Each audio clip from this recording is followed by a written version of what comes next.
The courthouse smelled faintly of floor wax and old paper.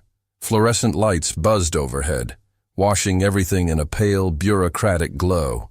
People moved with practiced purpose, briefcases in hand, eyes scanning phones, conversations kept to low murmurs as they passed through security. Frank Morales stood just inside the main doors, adjusting the collar of his jacket. He had dressed carefully that morning. The brown wool hung clean and pressed on his shoulders, the lapel pinned with a small American flag, no larger than a thumbnail. His shoes, once polished weekly, now bore the fine scuffs of quiet years. In his right hand, he held a sealed manila envelope, creased at the corners, its flap sealed with a thick line of tape. He took a slow breath and stepped forward. At the records counter, a woman glanced up from her screen. Her hair was pulled back in a no-nonsense bun, a courthouse badge clipped to her blouse just below the collarbone. Her name tag read, Susie. She looked about 38, sharp features, quick movements, already typing something as she asked, "Case number?" Frank shook his head gently. "Not a case, ma'am. Just a delivery. For the historical records." She stopped typing and gave a tight, patient smile. "Okay. Do you have an appointment?" He hesitated. "No, ma'am." "My brother. He left instructions for this to be delivered here. Judge Samuel Morales." The name did not seem to land. Susie tapped a few keys. "Do you have a barcode or tracking number? Any official drop-off form?" Frank held out the envelope like an offering. "Just this. It's sealed." She exhaled softly, not unkindly, but with the edge of someone juggling too many lines, too many screens. "Sir, if you don't have an appointment or case ID, I can't take this. There's a formal intake process now." Frank didn't argue. He simply nodded and stepped aside, moving slowly toward the seating area by the tall windows. He sat down on the bench, the envelope resting gently in his lap. He folded his hands over it, one palm smoothing over the surface. Behind the desk, Susie returned to her keyboard. A colleague leaned over to ask about a different filing. Frank was already forgotten. Outside, the traffic lights changed in rhythm with the hour. A young couple hurried past the glass doors, arguing softly over a parking ticket. A man in a denim jacket balanced 2 coffees while checking his phone. It was a normal morning. Frank looked around the lobby. His gaze settled on the wall beside the elevators, a row of black and white photographs in simple frames. Each bore the name of a service member from the county who had gone on to serve in public office. He stood again, cane tapping softly on the tile, and walked to the wall. There, fourth from the left, was Samuel. Uniform crisp, eyes proud. The caption beneath it reading, "Judge Samuel Morales, United States Army, 1950-1953. The photo had been taken long before the silver came into his hair, long before the courtroom years wore into his brow. To most who passed by, it was just another frame in a line of forgotten names. Frank's eyes drifted one photo over. There, unnamed and uncaptioned, stood 2 young men on a foreign ridge, one crouched beside a communications radio, the other holding a wrench and rifle. Both uniforms were muddy, both faces sunburned and watchful. Frank recognized the moment instantly. It was the only photograph they had taken together in Korea. He placed his hand gently on the glass. Behind him, someone murmured something about the line at security. A child dropped a pen on the tile and retrieved it. A bailiff strolled by with a clipboard. Frank did not move. He had come here to honor a promise. A small one, perhaps, but sacred. The envelope in his hand weighed little, but the contents carried decades of silence, and he would not leave until it was placed where it belonged. The wall caught the morning light in patches, casting reflections across the smooth surface of each glass frame.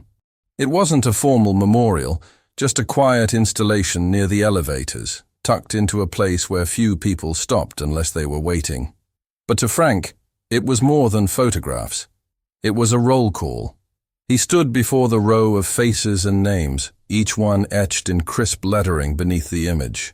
Most were dressed in uniform, some smiling faintly, some staring into the lens with solemn, unreadable expressions. Beneath each name came a short title: councilman, sheriff, district clerk, Circuit Judge. He paused at his brother's photo again. Samuel Morales, Army Legal Corps, judge for over 30 years. A man whose voice could still fill a room without ever needing to raise it. Frank's throat tightened, not from sadness, but from recognition, that even in death, Samuel stood exactly where he had always belonged. The frame beside it bore no plaque. It was smaller, less formal. Just a candid snapshot. 2 soldiers crouched beside a transport truck, one in mid-sentence, the other watching the horizon with a rifle slung across his chest. The lighting was poor, the angle awkward, but Frank knew it as clearly as if it had been taken that morning. He touched the edge of the frame. He remembered the day. The wind had cut through their camp like broken glass. Everything was damp. Cold had settled into their boots and bones. Supplies had been late, and morale even later. Samuel had been scribbling into his pocket notebook, cataloging reports of looted villages and misplaced fuel shipments. Frank had been checking the vehicle tires, soaked in slush, hands numb from tightening bolts. Samuel had looked up and said, "Let's take one. For Mom." Frank had smirked. She'd rather see a clean shirt than a clean carburetor. But they'd taken the photo anyway, handing the camera to a passing supply sergeant who snapped it just before the truck behind them backfired and shook the ground. Frank could still hear the echo. He turned away from the photo, walked slowly back to the bench, and sat down once more. The envelope rested again in his lap.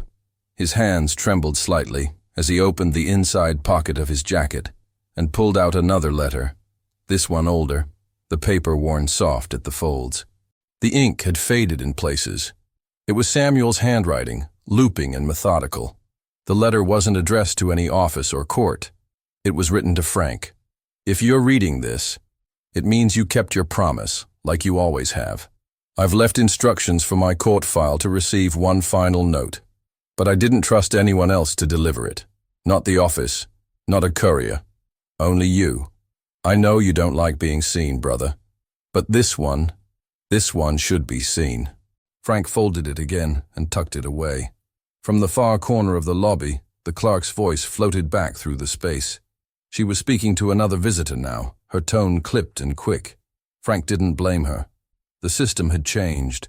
Everyone moved fast now. No time for paper and stories. But he wasn't here for their time. He was here for his brothers, and for the quiet part of himself that still stood in that photograph, waiting to be recognized. 2 floors above the lobby, Courtroom 3 was coming to life with its usual rhythm. Papers shuffled, doors swung, and voices buzzed in controlled tones. Lawyers spoke in hushed conversation over open files. A bailiff checked his clipboard while adjusting his tie. There was nothing unusual about the morning, yet. Behind the bench, Judge Robert Ellis reviewed the day's docket.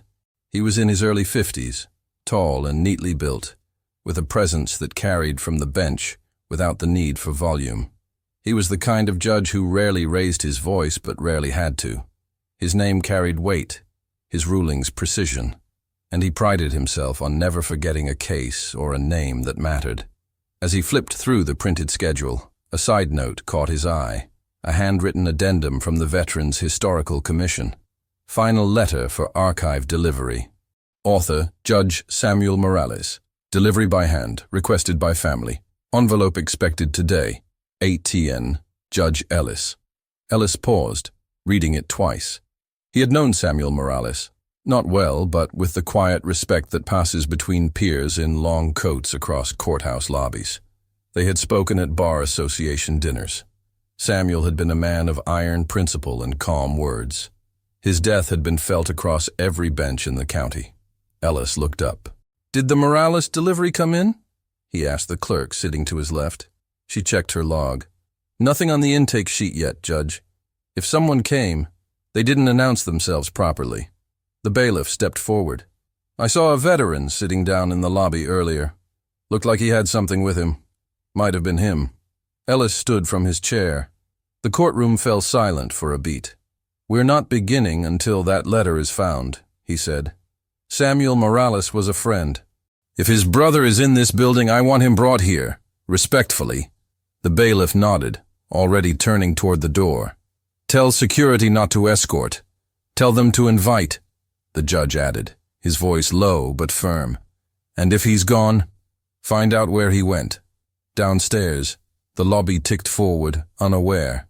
Frank still sat by the window, one hand resting on the envelope, the other on his cane. He wasn't tired, he wasn't angry, but something inside him had begun to ache, not physically, but deeper.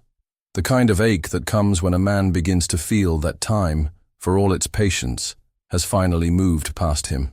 Susie was on a phone call now, her tone sharp as she dealt with a scheduling conflict for the family court docket.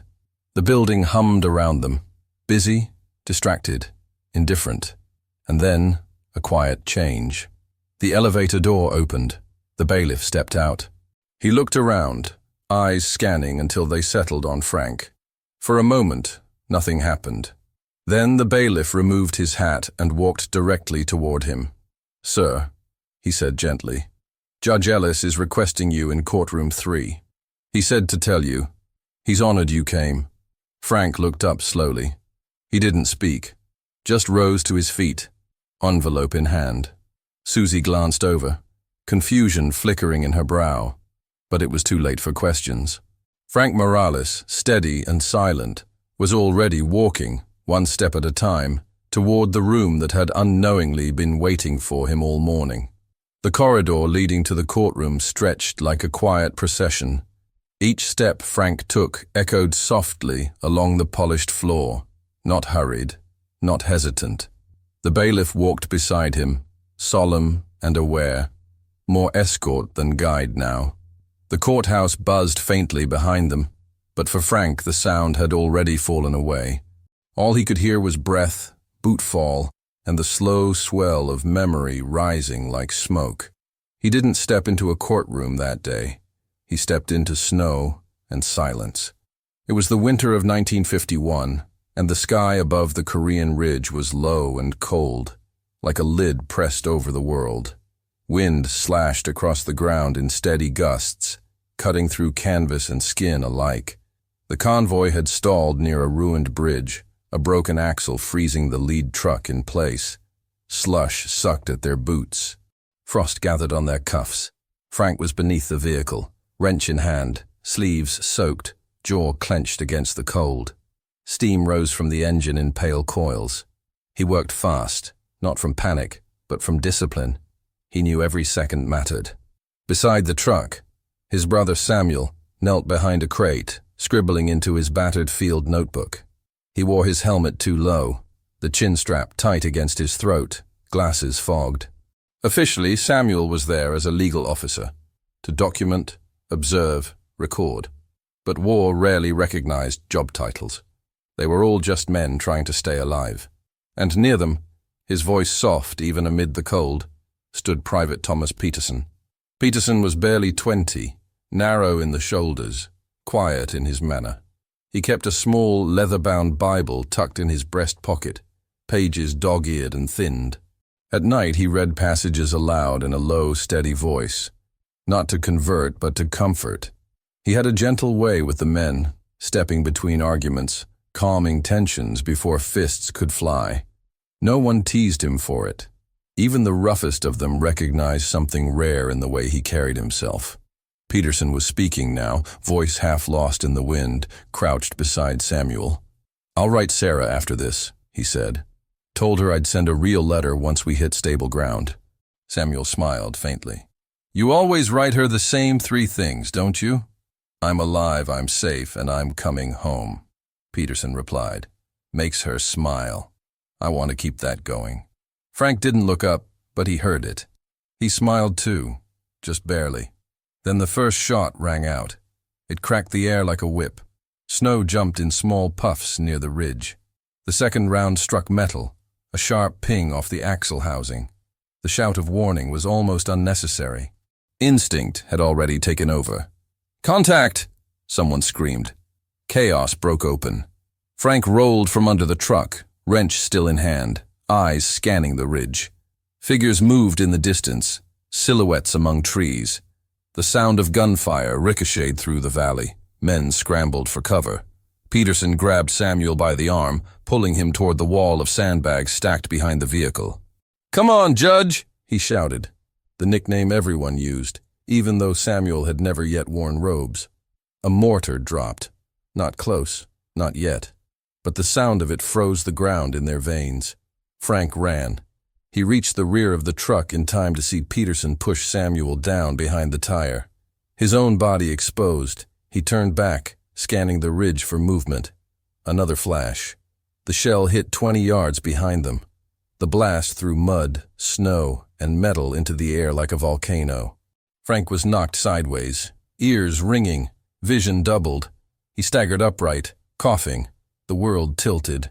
In the haze of smoke and churned dirt, he saw Peterson crumpled beside the tire, Samuel gripping him, shaking, trying to stop the blood already pooling through the young man's coat. Frank rushed to them, dropped to his knees. Peterson's eyes were wide, blinking slow. I just wanted to go home," he whispered. "You're gonna make it, son," Frank said, voice sharp with desperation. "You hear me?" Peterson didn't answer. His lips parted slightly, then stilled. Samuel's face twisted, one hand still pressing hard on the boy's chest, the other gripping the Bible that had fallen from Peterson's coat. Neither of them spoke for a long time. Later, after the artillery fell silent, after the ridge was secured, the two brothers sat beside the scorched truck. Frank's sleeves were stiff with blood and mud. Samuel had stopped writing. The notebook lay closed in his lap. The only sound was the low howl of wind curling through the shattered trees. "I write laws," Samuel said quietly, "because I couldn't save lives." Frank didn't answer. "I never thanked you for what you did back there," Samuel added. "You didn't just save me." Frank stared into the distance. "We lost Peterson," he said. "I know." "He believed in everything good," Frank said, "and I couldn't get him home." Samuel's voice cracked, a rare sound from a man who rarely let emotion rise. "I'll carry that," he said, "so you don't have to." But Frank had, for 70 years. And now, as he walked toward the courtroom door carrying that final envelope, he wasn't just walking for his brother. He was walking for Peterson, too. The courtroom had grown still. It wasn't the heavy silence of tension, but the kind that falls when people sense something out of place, or perhaps something too important to treat with noise. Lawyers at their benches had paused mid-sentence. A clerk lowered her pen. Even the hum of whispered conversation faded as the bailiff opened the chamber door. Frank Morales stepped through. His shoes clicked softly against the floor. His coat was buttoned neatly. In his hands, as before, was the envelope, aged, carefully sealed, pressed against his chest like something sacred. Judge Robert Ellis stood as he entered. He didn't wait for the bailiff to announce. He didn't ask the room to rise. He rose first, and the others followed instinctively, not from ceremony, but from something older, something that hadn't yet been named, but was understood all the same.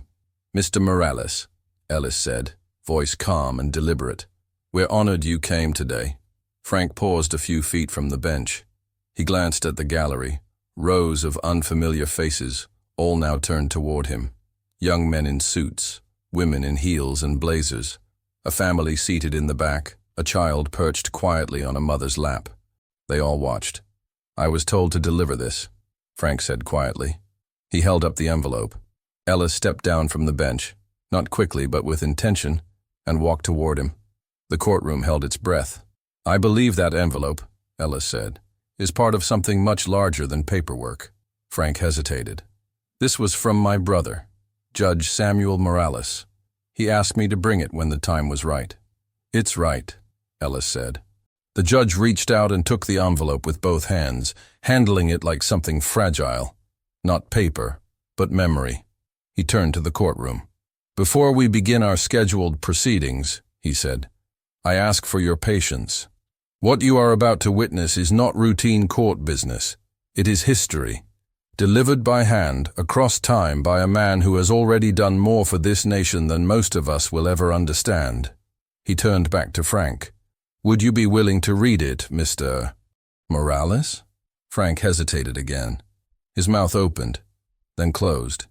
He looked down at the floor, then back at the judge. "I can try," he said. Ellis opened the envelope carefully and handed him the letter inside. The paper was folded crisply, the ink still clear. Frank unfolded it with both hands and drew a long breath. His voice, when he spoke, was low, but steady. Frank held the letter in both hands. His fingers, though weathered with time, did not tremble. The room had fallen completely still. The echo of breath, the rustle of a coat, even the creak of the judge's chair, all had vanished beneath the weight of what was about to be spoken.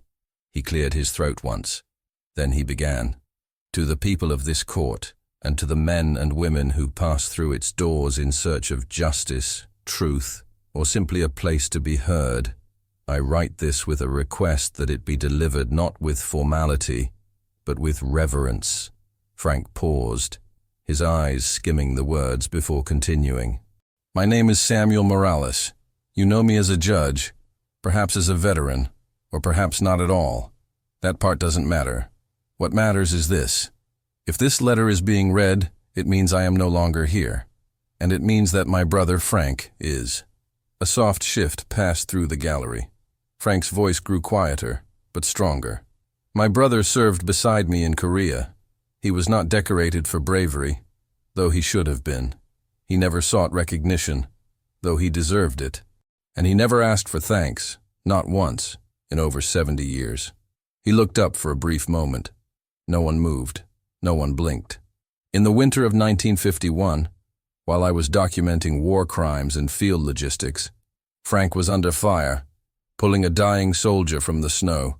His name was Private Thomas Peterson, a boy who read scripture by lantern light, who dreamed of becoming a father, who tried to make peace in a place where peace was impossible.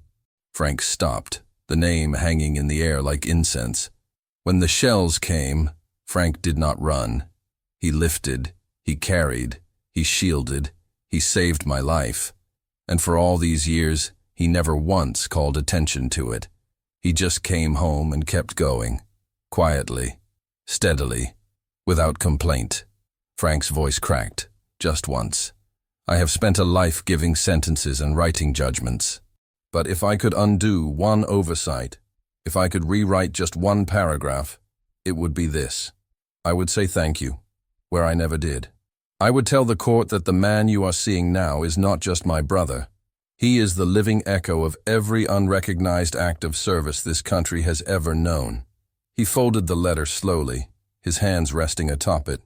A hush followed. No cough, no whisper, just the sacred stillness that lives between the last note of a hymn and the beginning of silence. Judge Ellis stepped forward.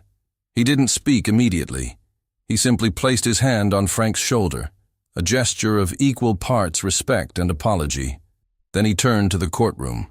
"Let the record reflect," he said, "that this court stands in gratitude to Frank Morales, and that, from this day forward, the letter of the late Judge Samuel Morales will be preserved not only in our archives, but in the memory of this room." Slowly, the gallery began to rise, not in applause, not in ceremony, but in quiet solidarity. One by one, the courtroom stood, not because they were told to, but because something inside them rose before they did. The courtroom emptied slowly, with a reverence rarely seen even in the most solemn trials.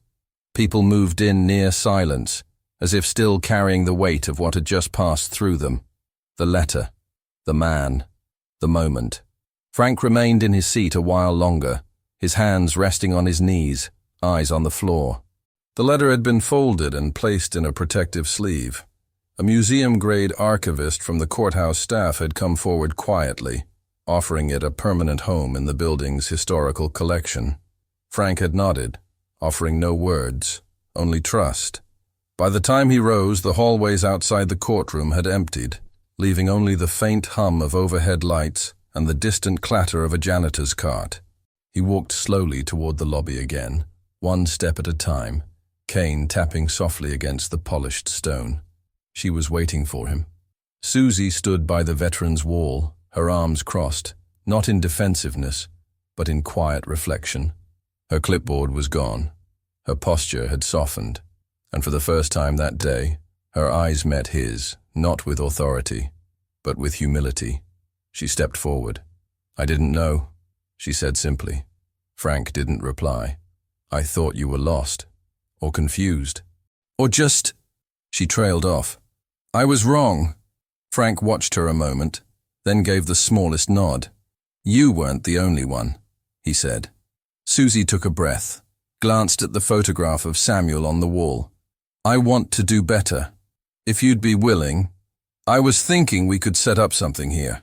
A desk, a welcome point. For other veterans who come in like you did. Maybe some of them carry more than paperwork." Frank tilted his head slightly. His gaze flicked to the empty chair beside the wall. A simple seat, always there, always overlooked. "That'd be a good place to start," he said. Susie smiled, not widely, but with a sincerity that hadn't been there before. "I'll start tomorrow." Frank looked at the wall once more. The photograph of his brother. The faded image of himself and Peterson in the snow. He placed one hand gently against the glass. Not long, just enough to say goodbye. Then he turned to Susie, offered a nod, and made his way toward the door. No parade, no ovation, just an old man walking with memory in his bones and something lighter in his chest. Outside, the sun had shifted. The courthouse lawn was bathed in gold, shadows long and soft. Frank stepped into the light, and behind him, the door closed with the quiet weight of history, finally heard. A week later, just after the courthouse opened its doors to the hum of Monday, a new frame was mounted on the veteran's wall. It sat to the right of Samuel's photo, balanced between two spotlights that cast a quiet glow across the polished glass. Inside, side by side, were two images. The first was the black and white photo, the same one Frank had paused before all those mornings ago. Him and Peterson crouched behind the rusting truck, Samuel in the background, scribbling into his field notebook. The photo had been cleaned up, reprinted, but its power remained untouched. The second image, placed just beside it, showed Frank delivering the letter. Not a formal portrait, just a captured moment from the courtroom, mid-sentence, with the weight of 70 years visible in his eyes. Beneath them, etched into a brushed steel plaque, the words read, "To those who delivered silence, and those who finally heard it." Visitors now paused longer in front of that section of the wall. Some removed their hats. Others took quiet photos. A few just stood, lips pressed, as if remembering something they hadn't realized they'd forgotten. And Susie, now stationed at a new welcome desk near the lobby entrance, kept a journal on the corner. In it, she logged the names of any veteran who walked through the courthouse doors. Not for procedure, not for protocol, for memory. Sometimes Frank visited, never for long, never announced.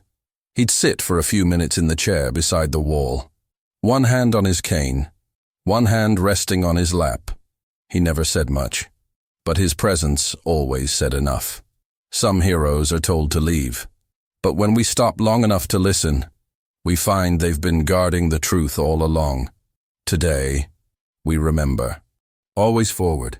If stories like this resonate with your heart, like and subscribe for more untold moments of honor and kindness. Let us know where you are watching from, and if this moment brought back memories you carry with you. The best way to honor their memory is to keep listening. Click on the suggested video now, and we'll walk together through another untold chapter of courage and sacrifice.